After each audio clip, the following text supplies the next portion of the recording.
Ya oke guys, bagaimana gue ya karena data nggak bisa bohong ya. Oke, hari ini Sabtu ya Joni tanggal 17 Mei 2025 ya. Ya gua nggak salah. Ya IHSG kemarin hijau ya. Ini kayaknya doain aja kan jebol ke 7.700 ya kemarin tertinggi atau kalau bisa 8.000 gitu. Semoga aja. Iya ini gue mau share kabar gembira gitu ya dari pemerintah gitu ya bahwa gaji ke-13 PNS akan cair bulan depan. Ya nanti gue juga akan bahas kebijakan Hokage 6 yang baik ya. Yang harusnya menurut gue di copy di Hokage 8 ya. Dan perbandingan gaji TNI, Polri, dan PNS di zamannya Hokage ke-6 dan ke-7. Oke, gue paham pertama yang gue kasih tahu bahwa di keluarga gue nggak ada yang PNS gitu ya. Nggak ada yang TNI, nggak ada yang Polri juga gitu ya. Jadi jangan sampai, wah, John lu dukung lu, jangan-jangan lu, wah, keluarga lu ada yang PNS nih John ya, wah, ada yang TNI kok nggak ada ya, satu nggak ada. Jadi, gue pure mendukung karena ini akan meningkatkan daya beli. Ya, jadi kritikan harus ada kalau memang ada hal yang baik, memang harus kita katakan baik ya itu ya. Ya, jadi ini salah satu respon untuk mendongkrak daya beli seperti itu ya. Jadi ini akan cairnya bulan depan ya katanya paling cepat itu ya bulan depan. Gini John, gue memahami itu oke gue paham pasti banyak orang gini. Ah ngapain John ya gaji PNS nih buang-buang anggaran negara begini begono ya begini begono. Wah ini mah keenakan nih John ya. Ada yang bilang wah PNS mah malas John kerjanya mah malas gitu yang ngapain digaji nih buang-buang. Nah ada yang seperti itu. Oke, apapun alasannya John, kalau gue tuh lebih mendukung daya beli gitu loh. Jadi misalnya kenaikan gaji ini ya gaji ke-13 untuk PNS dan TNI Polri kalau gua nggak salah pasti juga dapat dan pensiunan itu. Kita jujur aja deh John, mereka pakai buat beli apa sih? Ya, oke, paling ya oke ada yang beli HP baru, oke, ada yang buat makan bakso, oke. Mungkin kalau ada yang gede bisa buat belanja belanja yang lain. Seperti itu. Intinya John, mereka pasti belanja ya. Intinya duit ini pasti bakal dipakai oleh TNI, Polri dan ASN itu untuk belanja. Otomatis kalau rakyat belanja PNS ini dan TNI Polri ikut belanja pasti ada peningkatan permintaan. Nah, itu diharapkan nanti ekonomi jadi lebih bertumbuh. Seperti itu. Itu yang gua dukung ya. Jadi kalau misalnya orang tiba-tiba melihat UMKM loh kok permintaan jadi banyak, otomatis dia akan makin rajin pinjam ke bank, BRI otomatis laba BRI akan jadi cuan seperti itu. Nah, jadi ini akan nanti gua akan bahas ya perbandingan kenaikan gajinya zamannya Pak SBY dan zamannya Pak Jokowi. Dan ada satu kebijakan zaman Pak SBY yang menurut gua harus dilestarikan di zamannya Pak Prabowo ini. Ya, seperti itu. Ya, harus kalau bagus lestarikan. Kenapa harus dibuang kan seperti itu ya. Jadi nanti cairnya paling cepat bulan depan dan ini berharap banget akan mendongkrak ekonomi kita. Nah, kalau bisa gitu ya, seperti ide-ide kemarin kan PTKP dinaikkan ya oleh dari buruh. Cuman yang gue bingung dari sisi apa Kementerian Ekonomi, bukan satu lagi tuh. Ya, pokoknya menteri satu lagi yang dari Golkar tuh nggak mau dia, nggak mau naikin PTKP, nggak ngerti gue kenapa ya.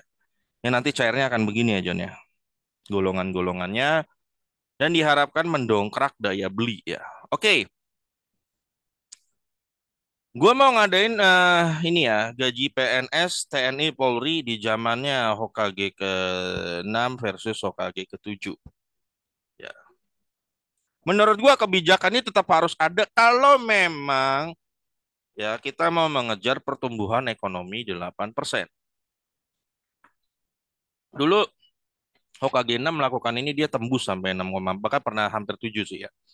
7 dan PDB naik 5,4 kali dalam 10 tahun ya. Menurut gua harus dipertahankan kebijakan ini ya. Eh, nah ini ya, jadi di zamannya Pak SBY, John, ya, gaji PNS ini termasuk TNI dan Polri ya, itu dia naik 9 kali, 9 kali. Hampir setiap tahun naik ya di zamannya Pak SBY. Ya, jadi dari 2006 naik, 2007, sorry dari 2005 ya. Waktu itu eh dia naik 9 kali, yang 2005-nya nggak dicatat nih. 2005 naik. 2006 aja nggak dibagi ya. 2007 naik, 2008, oh, 2008 naik 20%, 2009 naik 10, 15, lalu naik 5, 10, ya. 7 dan 6. Jadi Pak SBY bisa dikatakan 9 dalam 10 periode dia memerintah, dia 9 kali menaikkan gaji TNI, Polri, dan ASN. Itu ngefek ke ekonomi loh, John. Ngefek ya. Jadi kan gaji terus naik, otomatis dari sisi PNS-nya akan semakin rajin belanja. Contoh misalnya dia tiba-tiba lebih sering beli bakso seperti itu kan. Wah, orang yang buka bakso, ih jual bakso untung ya. Wah, dia buka, dia pinjam BRI, dia buka bakso. Wah, dia untung, untung gede. Ya paling tukang bakso nanti untung gede beli apa ya? Beli HP atau ngambil KPR gini-gini. Akhirnya ekonomi jadi cenderung lebih positif gitu loh. Ya demikian juga ASN nanti beli HP gitu kan, pas dia beli HP, oh, tukang HP lihat, ih rame juga penjualannya. Oh, dia pinjam duit ke bank, bla bla bla, bawa modal. Ih, ternyata untung gede, bla bla bla. Akhirnya menciptakan sebuah ekonomi yang positif. Seperti itu ya. Perputaran ekonomi yang positif ya. Jatuhnya kan ini belanja pemerintah seperti itu ya. Ya, jadi dari sisi pemerintahnya seperti stimulus seperti itu. Nah, menurut gua harus ada tiap tahun, John, di pemerintahannya Pak Prabowo. Harus ada. Setiap tahun harus naik. Gitu loh. Kalau nggak naik itu jadi stuck. Gitu loh ya. Nah, ini jadi kebijakannya Pak SBY yang menurut gua harus dilakukan oleh Pak Prabowo ya. Ini juga katanya naiknya baru nih ya, keputusan baru tahun 2025 nih. Sorry sorry, cairnya gaji 13 ini ya, berdasarkan ini keputusan ya. Ya pokoknya keputusan baru lah 2025 ya. Pasti itu ya. Ya diharapkan mendongkrak daya beli. Nah, di zamannya Pak Jokowi itu hanya naik 3 kali ya. Ingat John, ini hanya naik 3 kali. Yang pertama 2015, lalu nggak pernah naik. Nah, dinaikin pas mau pemilu doang. 2019 dan 2024.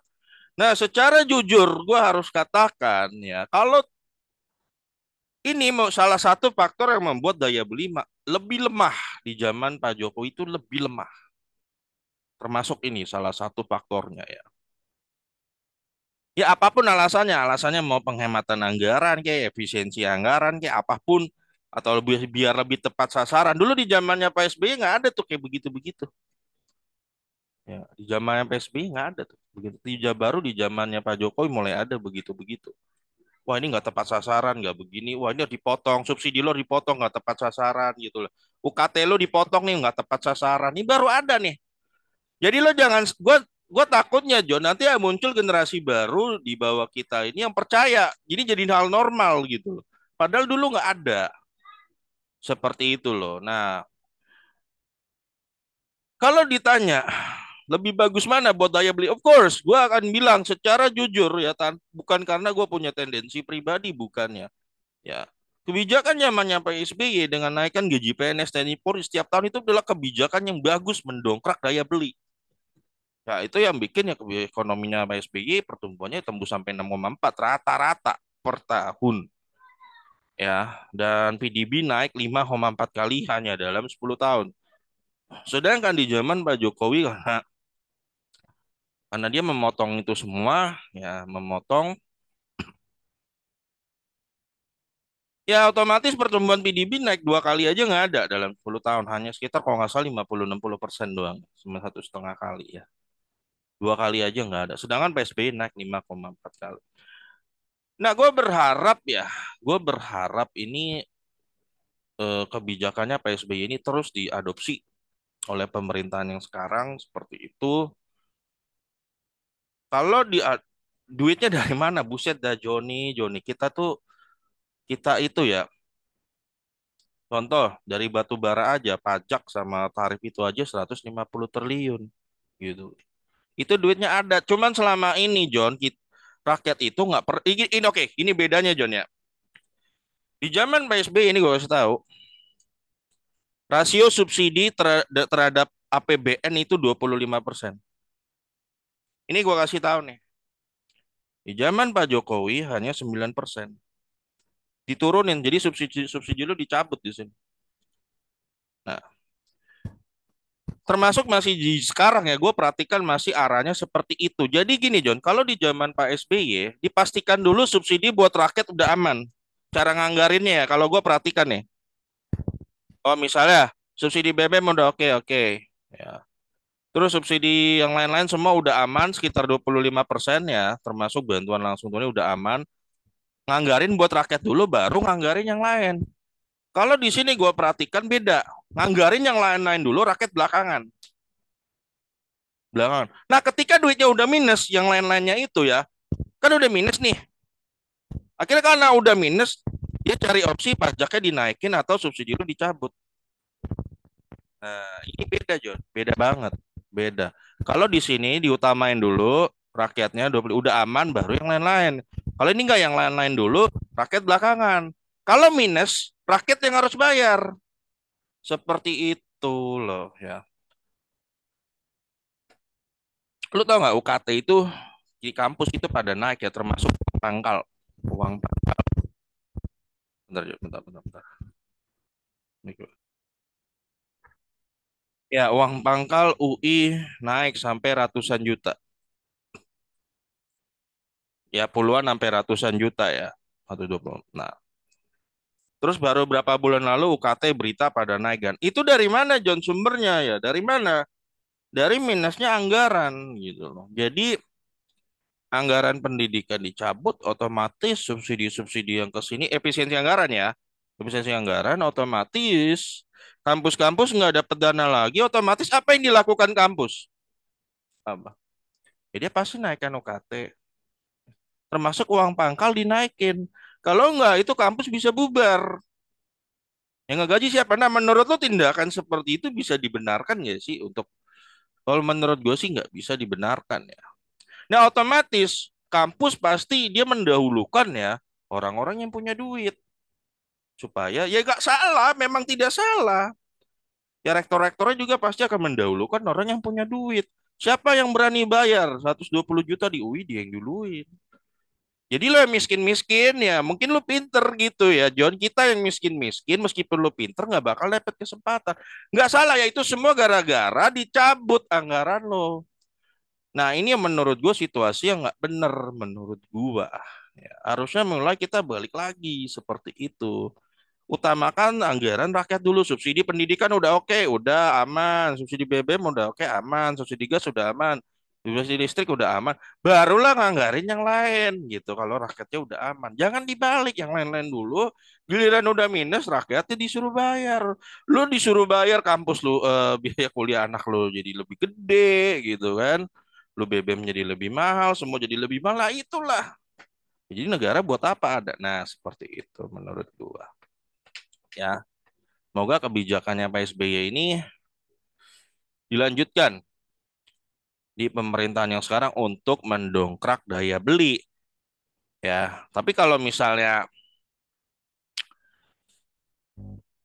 ya nggak mau dilanjutkan juga gitu ya. Nanti lihat aja deh John. Kalau menurut gue lihat aja ya. Harusnya kan di akhir-akhir Desember udah ada pembahasan gitu loh. Pembahasan gaji PNS dan Polri naik atau enggak. Kalau nggak naik ya udah. Berarti memang sama. Udah sama aja.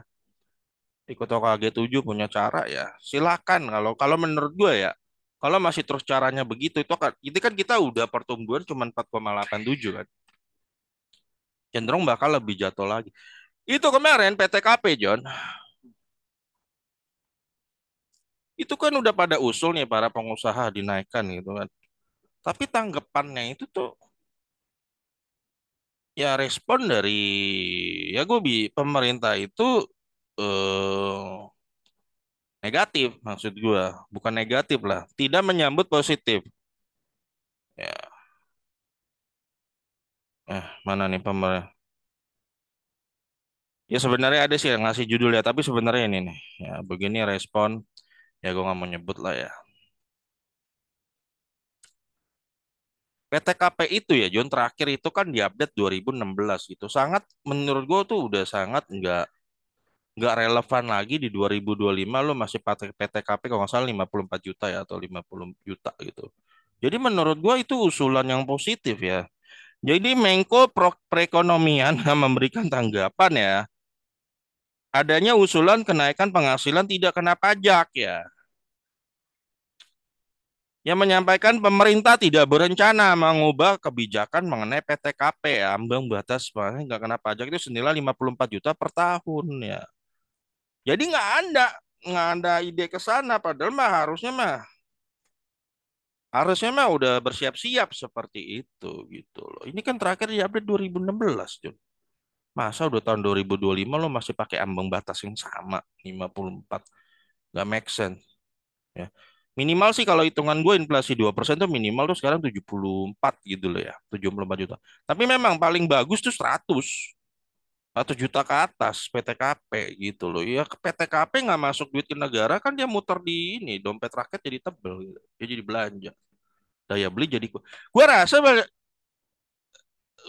gua rasa ya maaf banget ya saya yang megang kebijakan tuh kayaknya cuman menduliin dompet negara gua rasa sih. Atau mungkin nggak paham atau gimana gitu loh. Ya, jadi dia takut kalau dinaikkan pendapatan pajaknya berkurang seperti itu. Ya, pendapatan pajaknya dia berkurang ya. Konon menurut dia sebenarnya miris John ya. Kalau menurut gua dulu di zaman dulu 20 tahun lalu belum ada hilirisasi nikel gitu kan, belum ada. Freeport juga masih punya McMoran mostly sahamnya gitu kan. Atau sistem perpajakan belum secanggih sekarang gitu kan. Lucunya kok bisa ya waktu pakai sistem zaman jebot gitu belum ada hilirisasi ya. Rasio subsidi terhadap APBN itu bisa 25% gitu loh. Nah, sekarang sistem perpajakan katanya udah paling top gitu kan. Hilirisasi udah ya nggak. Ya kan perusahaan asing 50% sama ya punya kita kan. Udah. Apalagi tuh. Freeport udah punya kita. Ya. Sawit juga perusahaan banyak banget pajaknya ya. Dengan udah begitu banyak diterima, minus mulu gitu loh. Ya, subsidi lu dicabutin mulu, ya subsidi pendidikan lu dicabut, ya. BBM lu dicabut, ya apalagi tuh. Gas lu nanti juga dicabut, nanti listrik lu juga padahal harusnya kalau dapatnya udah banyak, kenapa kok makin minus, makin dicabut? Nah, pertanyaannya, duitnya kemana? Nah, itulah, ya, duitnya kemana? Itu loh pertanyaan terakhir kita.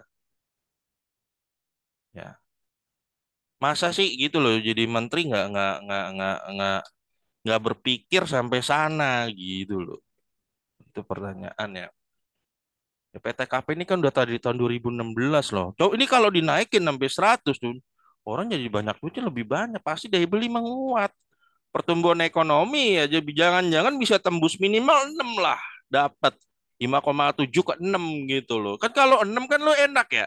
Kalau maksud gue gini, ketika lo naikkan ini pertumbuhan pajak sorry PTKP gitu kan. Lo udah otomatis ya rakyat puji-puji lo di belakang enak gitu loh ya. Dan nanti pas pertumbuhan ekonomi 5,7 ke 6 udah pasti lu dibela-belain dipuji-puji. Pemilu 2029 pun tinggal ongkang-ongkang kaki, pasti menang ya. Tapi nggak tahu kenapa nggak mau dilakukan seperti itu.